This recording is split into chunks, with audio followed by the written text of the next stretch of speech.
wages for what? So you're not very clear. Get to know that, guys. Don't feel scared to ask me questions and say, so basic minimum wages for what? Then I'll tell you minimum wages for skilled, unskilled, or semi-skilled. Then you should answer which is for what. So please don't hesitate. Get to know your fundamentals very clear. Get to know about the quotas and reservations. Now it's a big, big thing. Everybody talks about quota and reservations, right? Do you think it's going to impact the business? Definitely yes. I don't know how many of you know this gentleman called Santosh Lad. Have you heard of him? Who is he? He's the Minister of Karnataka, right? Do you know that he proposed to bring reservations and quota for private companies and said that minimum 70% should be occupied by Karnataligas or 100% for Karnataligas? What happens to the rest of the crowd?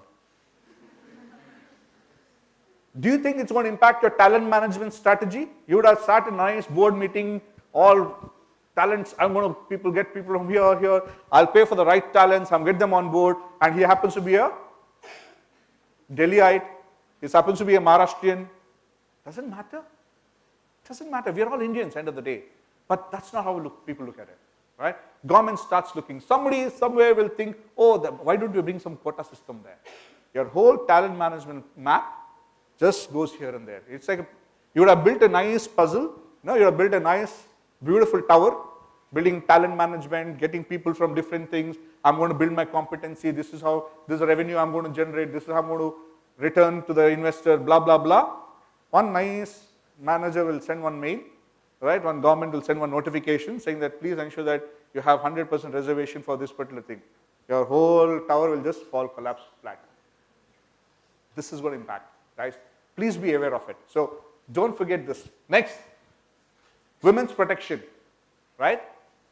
How many of you know something called as prevention of sexual harassment at workplace? POSH, it's called as. POSH Act. How many of you know it? Have you heard of this? Yes. So why didn't you respond to me? All right, all of you know about prevention of sexual harassment at workplace, right? Do you know how long it took for that law to come in place? 16 years. From 1997, Vishaka's deadlines, till 2013. 9th December 2013 is when it became a law. All right? And there were some amendments. So you as an HR person should understand. You may wonder why as an HR person should know the law. Please understand, it's going to have implications. If I do not know my recent amendments, which has happened in 2016, May, trust me, when you are a person who has been given the custodian of the organization values and systems, or culture rather say, right, you're going to have an impact. So get to know your laws really, really well. Okay? Drug pricing governance, will it have an impact on your employee benefits? Will it have an impact on your employee benefit? Yes, it's going to impact on your employee benefits. Simple. Recently, when I was negotiating with my business in terms of giving full insurance pay, all right, without any co-pay from the employees, all right, I had to really, really fight for it, all right, because what is happening is when the insurance rates go up, right, your claim ratios are very high, right, your management, your premium jumps double. At that point of time, you should know how to go and fight it out. And that's where all these inputs from, like, I had to fight it out by saying, put all statistic data and say, if you look at all the insurance companies, look at all the insurance claims that has happened, look at parental insurance and blah, blah, blah. When I gave examples to them and also told about the drug pricing is going to come down over a period of time, then the management accepted and say, okay, now this time we're going to fund it fully. But 2018, 19, we do not know. At least for this year, I could get it going. For 2018, I got a sign off. Why? Because I did a little bit of research and understood how the pricing is going to happen, impact in the future. I told them the ratio is going to come down because there's a lot of drug pricing governance which is coming from the government side. So this is what helps. Get to have as much arsenals as possible from your side when you go for an prelim management decision taking. All right? Are you getting it? Do you see how you fortify yourself? Go to those details. Next comes population dividend. All right? Look at the population that we have. Generation, have you heard of boomers, baby boomers? It's going to be only 6%. Next, generation Z, 24. Millennials, 35. And generation X. So probably we are still there, right? We're still relevant. I'm in a little earlier first wave of millennial and a early exit of generation X, right? I think most of our faculties are also in the same, right? So we're all there, okay, guys? We're still competing with you guys. All right. So let's look at the percentage of workforce. What was there, all right? So 10% was traditionalist, baby boomers, Generation X, and millennials, all right? It's going to gradually change. The generation between 20 to 25 of age, known as Generation Y or the millennials, will represent half of the workforce in 2020 and 3/4 by 2025. That's a big, big thing. Will it have an impact on the way you look at your strategy, HR strategy? Will it have an impact or no? No? Yes? Okay. I don't see the guys sitting right there. I think they're already gone to lumber sleep. All right? Because I think I'm only talking to these guys. Okay. All right. So, do you think that's going to have an impact? If yes, what? What's going to impact? What's going to impact? Come on, guys. I give you a lot of examples of connecting. Connect the dots. Connect the dots. The expectations of millennials are very different from your Generation X. Let me give a simple example, right? When I look at myself and my family, I'll say I would more save a lot of money for my family. You ask the millennials, it's completely other way around. They said I'll spend on myself rather than my family, right? So your spending pattern and your saving pattern changes. So the reward plan, the reward package that you're going to give to your millennials are very different from the reward package that you're going to give to Generation X, right? So even though many times we always say that, one size fits all, because that's how all HR guys like to do. You like to standardize all the benefits for all. That's how we are. We'll all patronistically looking at, everybody all employees are the same. So we'll treat everybody same. Is it possible in future? Will you guys let it happen? No, you will not let it happen. Okay. You should let it happen, right? You should let it happen that the individual can come up with their own reward package. And that's where technology comes into picture. Can I come up with my own flexible pay package? It's going to be a nightmare for HR guys. Trust me. For the payroll guys, even more. Right? Can I come up with a flexi basket? Yes. Can I choose what I want? Can I reduce my PF and can I reduce my contribution towards future, rather I take it right now cash in hand? Yes. Most of my digital teams, which I talk about R2 labs and looking at, all our youngsters, millennials, okay? They said, sir, give me cash in hand. I said, think guys about the future. They said, sir, who's worried about the future? Future will take care of itself. We are not bothered. Give me cash in hand today. But I think these guys have already done the financial calculation much earlier, right? Why? Because they know what is the NPV, right? Net present value of the same rupee. So they say, rather than taking it after 15 years, I'd rather take it now, right? This is what happens if you teach too much of finance, guys. Be careful. Right? Don't teach finance to a lot of guys, right? Because the plan and they're going to make our life really, really horrible for HR guys, right? They come and ask for a different package, right? So, fun apart, but that's going to be the future and realistic, all right? You have to be ready for that. So let's look at how do we look at technology then. What's the kind of adaptation that you think I should do? Let's look at one by one. Wearable computing. Have you heard of this? No? Wearable computing. Your watch can be a smartphone, right? iPhone is already there, iPad, iWatches are already there. It gives you a heart rate, it gives you a lot of things. Running, tracking, your health, right? How many of you have it? The Fitbits, right? How many of you have the Fitbits? I didn't get mine today. So my daughter chose what I'm supposed to wear today, okay? So she said, you're going to wear this trouser, this shirt, and then of course the final watch as well. I normally wear a Fitbit. She said, no, don't wear the Fitbit, wear this and go. I said, okay. So my daughter chooses what so I would give that, right? End of the day. So the reason I'm saying is giving to the wearable computing. What happens to wearable computing? Will it change the way we are? Will it change the way we function and work? Definitely going to change, right? When you talk about wearable computing, it talks about providing employees information as and when they are. Wherever, for example, I myself can access my salary data, all right, sitting on my phone, right? Which was not the case earlier. 5 years ago, trust me, I couldn't say, hey, that's a dangerous data, right? Data privacy issues. What's going to happen? He can always take his and show this is my, when I goes for interview, you can open up and show. Possible, no? Right? He'll say, oh, if somebody questions, and what's your salary package? Are you sure this is what you're getting? Sir, this is my pay package, see. This is my salary slip for this month. That could be the kind of trend that I have to be ready for, which was unthoughtful a couple of years back, right? That's going to change. Providing temperature reading to the employee's environment, right? I don't know how many of you know this. I'm a little tech geek like you guys. I like to read a lot about technology, right? I think that's where I landed up in the technology company. I like to read. Something, very interesting when you talk about Watson. Have you heard of Watson? IBM Watson? How many of you know about IBM Watson?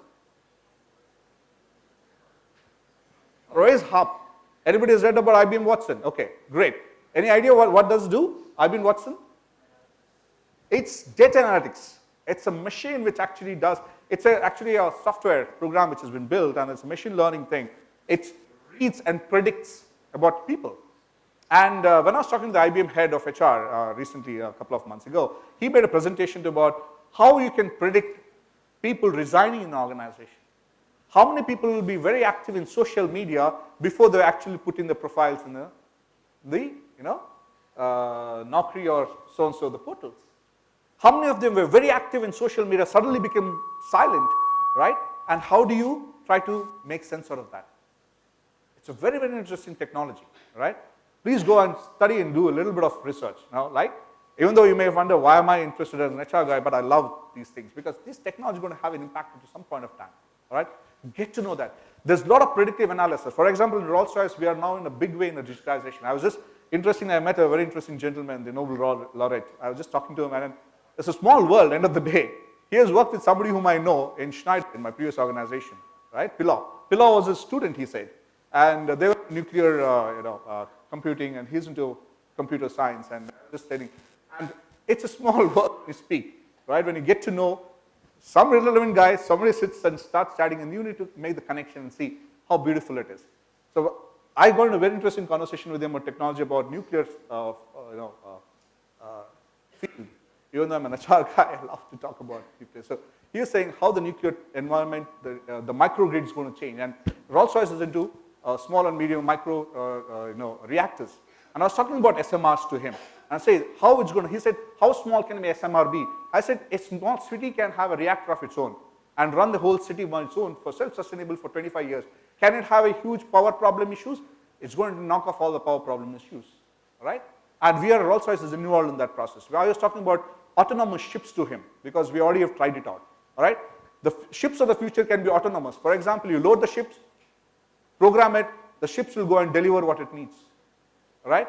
Or you can also have a pilot sitting inside, or the captain sitting in the harbor. He doesn't have to actually go out at all, right? So we already have invested a lot of things in technology, and that's actually making a huge difference in terms of talents that I'm going to hire in the future.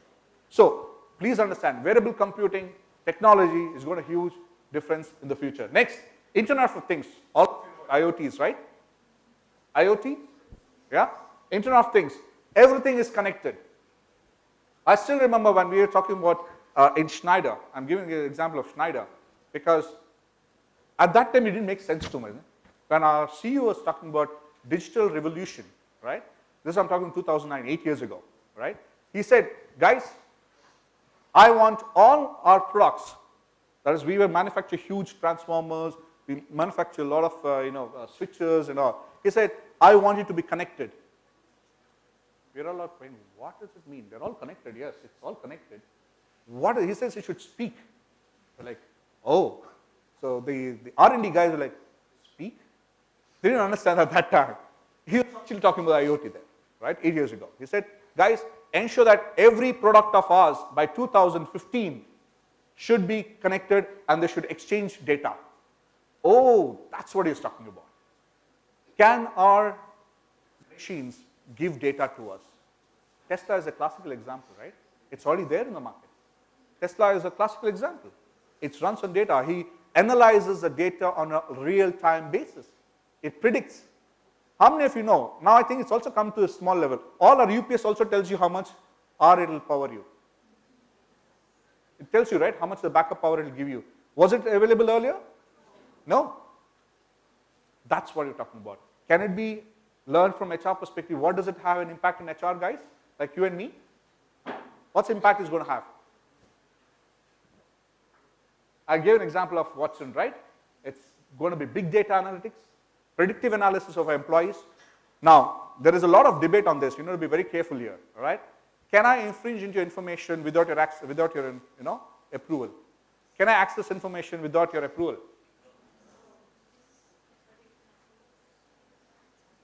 Yes, no? There's a lot of debate going on because you do not know, right, where to put a stop, right? Your Facebook data, trust me, without your knowledge, Watson is actually doing complete facial recognition mapping across the world, right? And it's used for multiple purposes, okay? It talks about the credit worthiness, where you go and spend, where you go and swipe your card. Forget it so far away. Simple. How many of you use Amazon and Flipkart? Amazon, Flipkart? I see a lot of hands going. Do you know that every time you log in, there's something coming up? And it's only your very related things. It just tells you about recent purchase that you made. It also tells you what are the new things which is of your interest. What does it do? It's nothing but what we've been talking about. It just throws up the data that you like. It just tells you what you prefer. It does its own analytics at the back end. It's simple as that. Similarly for HR, can it predict? Yes. It's going to help me in my retention strategy. Do I see somebody as a hotspot or no? Does he have the right skill or no? Does he know Hadoop or no? What is Hadoop? Okay. All right. All right, good. Guys, get to know this. Technology is going to rule us, okay? So you cannot hold yourself and say, hey, I am not good in technology. Technology doesn't mean you need to be a technical guy. I'm a BCom graduate, guys. Okay, I'm a BCom graduate. Okay, I'm not an engineering guy. Let me trust. I just want to make it clear to you guys. Okay, so please understand it's all connected. Get to see how it's going to impact. The age of consumerism. Can you actually operate anywhere, get connected and operate and take calls? Yes. For example, I do that. I take conference calls wherever I sit and take. I can connect to the people who are anywhere around the world. You have the WebExes, right? You have play it. That's it.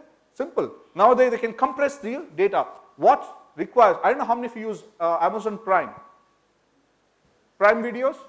Amazon Prime video, can I see? I see a few hands going up. Okay, great. Do you know that the amount of data it takes and what the Netflix takes is a huge difference? Yeah, it's 1/10. If Netflix takes 1 GB, this takes you only 100 MB. 1/10 that is. How do they do that? Compress the data. In a small span, how much are you going to push? Can it impact HR people? Yes, I have used something called as Sondru technology in interviewing people. When we were setting up the center, we had to get our 600 people, right? So the best thing that we use is called Sondru technology of interviewing, right? Not many people knew it, but it's been there for a while, but nobody used it or tried. So we said, let's try it out, right? We had to screen close to around 68,000 CVs, okay? Screen, right? Bring it down to 9,000 CVs, all right? Think of the effort that goes in screening the CVs. From 9,000, I had to bring it down to interview level, the Sondru level, all right? Close to around 2,000, 2 to 3,000. So I use Sondru technology. What is Sondru? Sondru is nothing but a video interview, all right? We feed the questions first, all right? And leave it. The employee can take, who is a prospective employee can take at his own time, it could be day and night, right? In front of her, okay, which is clocked and timed. Finding out for each question how long that person took. And that is compressed and given as a small capsule to the person who is evaluating it. The person is in UK, he can actually download that file at his own leisure time. He can download it on his phone, listen to the interview of the person, and say whether this person is shortlisted or not. Trust me, this brought my lead time from close to around 28 days to actually 7 days, 1/3. Did it help? Did technology help me? Absolutely. Did it save the cost? Yes, absolutely it saved. Why? Think of it, if I have to get somebody to have a face-to-face discussion interview, it takes a lot of time, right? It's not available. I use technology, Sondru, right? My cost came down, my speed happened, we could make an offer to the candidate easily fast, right? So what used to take normally 90 days, we crashed it down to 28 days. That's the speed of using technology in recruitment, right? So there are multiple tools now. So it all depends upon what you as the HR person or a management person wants to take a decision. Simple technology can be used. So leveraging it, right? Next, augmented reality. How many of you know that? What is augmented reality? That's the example I just gave you some time back about augmented reality. Job seekers, their phone has a building or office and immediately see what positions are available. Having accesses, right? Looking into 3D modeling. Can anybody do 3D modeling? How many of you know something called 3D modeling? 3D modeling, engineers, technical guys do a lot of 3D modeling, right? So you need to understand how you create simulations. You should know how to create the simulations and augmented reality. Can HR use augmented reality? Yes or no? Absolutely yes. Okay. So get to know the technology adaptations. Okay. Ladies, gents, right? Please be aware. Technology is going to rule you. If you cannot avoid it, you cannot hide from it, and you make the most of it. It's good. So I'm going to move a little quick now on the generational differences. Heard of the pre-BB, baby boomers, BB first wave, second wave, Generation X, millennials, millennial second wave, and then post-millennials. You see the distribution of population, how it's going to be in 17 and 2020. All right? This is based on the research, all right? And this is available in the public domain, all right? It's going to change my strategy, all right? In fact, I have actually come up with a flexi plan for my next digital team, which is very different from my engineering community.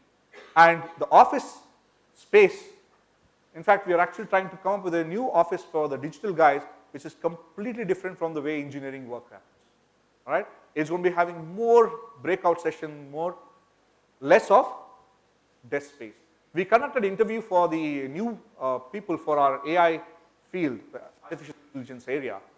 In a small, it's like you have 4 or 5 people sitting together, each one given a laptop. The problem is given to them in front of them, all right? And each one of them have to work because they're all interconnected, all right? Each one will work in each of the domains to come up with a solution, all right? That's how we now select candidates, all right? Because my traditional way of interviewing people will not be there. It's not going to be like, have a classroom, you have a meeting room, you have 2-3 people in the panel interviewing. Those days are gone. It's a real life problem. We throw it in front of this. In fact, we just did it in IIT Chennai, IIT Madras last week, right? We participated in a very large group of AI, artificial intelligence work, where we looked at all the IIT graduates who come into the field. The work is very different from the way I have conducted interviews earlier. Completely different. So brace up yourself for that, all right? Generation Y needs, I know it's going to be too small for you people to read, but let me make quick instances of it. Want continuous feedback. Millennials look for constant feedback. They don't wait for the 6 months, 1 year time frame. They want instant feedback, all right? Second, they're committed to the companies whose rational deferred. Have you heard of Simon Sinek? There's a guy called Simon Sinek, all right? He is a management thinker and a management guru. He is actually an artist. He is an English, he's a literature guy, but he loved marketing and then finally became a management guru, right? He came with something called a golden circle, right? So you please go and Google it and find out about Simon Sinek.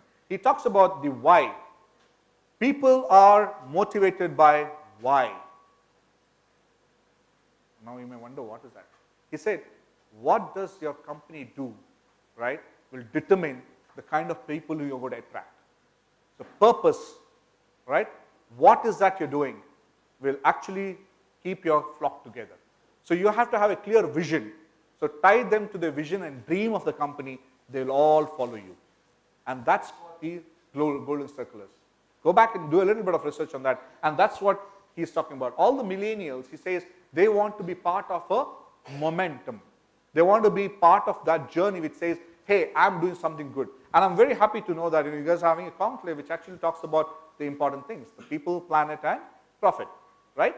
And that's the theme, where everybody wants to get connected, right? And they say, hey, planet is a big thing which everybody wants to be contributing to. And all the new startups that you see is always trying to solve a problem of environment, if you really look at it, right? So get to know them, be part of them, right? Ensure that you are not left out at the end of the day. The trends in workplace, the workplace trends are very different, right? You have using less private areas and more flexibility, all right? In fact, even in my office, I have got something called flexi desks. Anybody can come and sit in the desk and go, right? It's not assigned to anybody. And agility is something that we really like. So a person who's working one particular engineering skill can actually go and join another skill over a period of time. I allow the flexibility to them, all right? Managers are a little rattled. Why? Because they all come from the traditional thought process. They say, hey, how can you do it? I said, try it out. It's okay.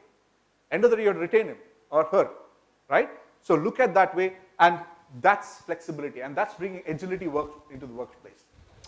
Time that employees are not at their desk, 50 to 60% of the time they're not in the desk. Are they in the cafeteria? No. They'll be in the breakout areas, will be thinking of ideas, all right? Gone are the days that they will be sitting in their own desk. But if you go to any government office, you steal everybody in the desk. No? That's applicable here also. 50 to 60%, they may not be in their desk. They may be somewhere else, right? So that's true also, right? The trend is also very true, but application and productivity may be different. 30 to 80% of the amount that companies are spending on ancillary furniture are more common areas. So they're going to spend more money in common areas than spending time in the cubicles, all right? That's another one. Top 3, where the millennials consistent rank the importance of flexible working arrangement for evaluating a job. So if you decide to switch a job, how flexible is your job opportunities and your work-life balance? That's what we're talking about. So this is what primarily when you look at from the trend which is there. Implications finally, right? So organizational change, you'll have a lot of delayering and downsizing. It's not about only recruitment. You should also know how to let go of people. It's a difficult decision, guys, but you have to sometimes take that. I think in my last decade, right, I would have actually let go of more people than whom I hired. But that's a reality for me, right? So I would let go of more people than that I hired because about the right skilling. People have the right skill, and employability is very important for me. Are they relevant in future? Yes, there are cases where I take a very tough stand when they compromise on the values of the organization. All right? That's leave apart. That's involuntary. All right? But when you talk about voluntary resignations or let go of it, a lot of cases we have also let go of people. Probably they didn't find the right fit for me. All right? Probably their skill sets are not. In fact, last week I had a very interesting conversation with a young graduate. All right? So her passion is to get into NGO. Right? Wants to start something connected to nature, connected to. I said, look, this is what I actually predicted when you were joining, and I told you, don't join us. You're taking somebody else's opportunity. She said, no, so I'm very important. She convinced the other panel member. I had very clearly mentioned this. 6 months is the maximum that I can think I can see her in the company. 6 months to 9 months. And I went back and checked my comments, and it is true. It's just been 6 months that she quit, right? And sometimes you should know how to read people, right? You should know just because they're very enthusiastic doesn't mean they're going to be the top performer. Please understand that, right? Just with a lot of energy, you will say, oh, this guy's going to be very good. Please, perception may not be reality. So what you see may not be what you get from the students. So over a period of time, you get to read people and say, who are the ones who are really, really contributing or the really, really faffing around, right?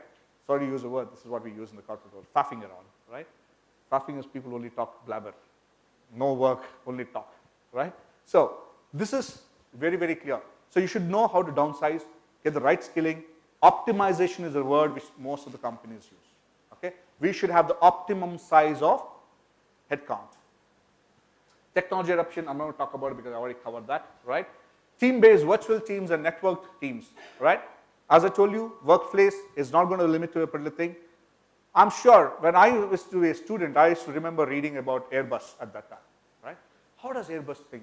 What is Boeing going to do, right? And I'm talking about my 1997, 98, right? 20 years ago, right? So when I was a student like you, right? We used to read a lot of case studies about networking and flexible work environment, right? And now I see it's real true because a lot of things we talk about virtual teams, and I have a lot of virtual team. I've got virtual bosses also, all right? And with whom I work, right? Virtual bosses is I don't interact with them every day. I interact with them once in 6 months, once in 8 months, and so on and so forth, all right? But they're not there. So there is something that you have to be aware of. Increasing workload on individuals. It's going to be individual focus, not group focus. Sometimes it depends upon what your organization strategies are. So as an HR person, you should know whether you want to give individually incentivize them or not. Focus on productivity. All right? Every rupee that you invest in an employee, you need to see what is going to come back to you. All right? If I'm going to give you, let's say, X amount of salary, trust me, I want 10x of that. Otherwise, it's not worth it. Would you take somebody for 2x? Fixed deposit is better or mutual fund is better? Mutual fund is better. Why is mutual fund better? Would give you a relatively higher, right? In that mutual fund, which will you choose, equity or balance or debt? Sorry? You have to decide, balance. So what will be the risk profile of a balanced person who opts for it? Moderate. Do you see that? So you need to be equally good in financial field as well, because end of the day, you can't just say, I'm only good at one particular thing. So get to know, focus on productivity. So everything that you talk about from your people side, I'm ready to invest. Trust me, when I mentioned some time back, some of you were a little surprised and eyebrows went up when I said, I'm ready to spend 20-25 lakh rupees per person per month for an IA. And I'm doing it honestly right now. I'm ready to do that. You know why? For this. The kind of productivity that I get from that guy, because he's going to train 15 more people for me. And if I had to hire those 15 people, I would have been paying 10x. I get what I'm saying? It's a simple, sometimes the cost may be huge in the beginning, but that's an investment. You'll get a return on investment over a period of time, and that's how you need to do your ROI. Guys, remember that. More of assignment is going to be short term, very short engaged relationship, all right? And then it's going to be more part-time kind of job. Do you know that, in fact, I have actually offered somebody a part-time consulting job. Why? He was not ready to come with a full-time job with me. He says, I want flexibility. And I want his knowledge. Amazing when it comes to technology. But can I let go of him? Somebody else will take him. Right? I said, yes, we are ready. He was like, zap. He said, huh? You guys are ready? Because everybody thinks that we're a very rigid company. You have to change the perception. We said, yes, we are ready to do that. And he was amazed. Trust me, the guy, the amount of technology that knowledge that he brings into my table, I can't have a full-time employee sitting and doing it. Why? Because he gets into all these office gossips, discussions, politicking, whatever you want to call it, socializing. Sorry, let me use a word. Socializing, all right? All right? So he's socially getting very active, right? So that's how it is. So you should be ready to go and say, I'm ready for a part-time job. Would you be able to offer me? Yes. HR should be ready to change the rules of the game. You should be ready to change it. Okay? Don't get stuck to it. Okay? That makes the differentiation. Am I ready to pay immediately to this guy before somebody else makes an offer? Yes. I should take a split-second decision. Okay? That's about it. And of course, work at home, from home, WA. WAWA. Have you heard of it? What is WAWA? Work anywhere, work anytime. Okay? It's WAWA. So you should be ready for the WAWA culture. Okay? So let me go implication for you guys quickly. Okay? I know it's going to be 15 minutes before I close my session. Cope with frequent changes. Guys, be ready for it. Okay? Are you ready for frequent changes? Not in your job, okay? Please don't do that. Have consistency, right? Because everybody will like to have consistency, right? Don't keep frequent change in jobs. What it basically means is be ready for frequent upskilling yourself. Okay? Frequent changes, organizations structure may keep changing very frequently. In Schneider, I worked for Schneider for 7.5 years, right? In 7.5 years in Schneider was amazing, I would say as an experience, right? Every year we used to have something called as, a company program, okay? And every 2 years a new company program, okay? Every year we come up with a new organization structure, design, we spend a lot of money in going gaga about it, change people, roles, responsibility, blah, blah, blah is done. 9 months over down the line, we realize that's not working. We'll say, oh, okay, take that off, come back to the old pattern. Okay? Think of it when you do for an organization of a large scale like that. And we do it so beautifully. And in the beginning,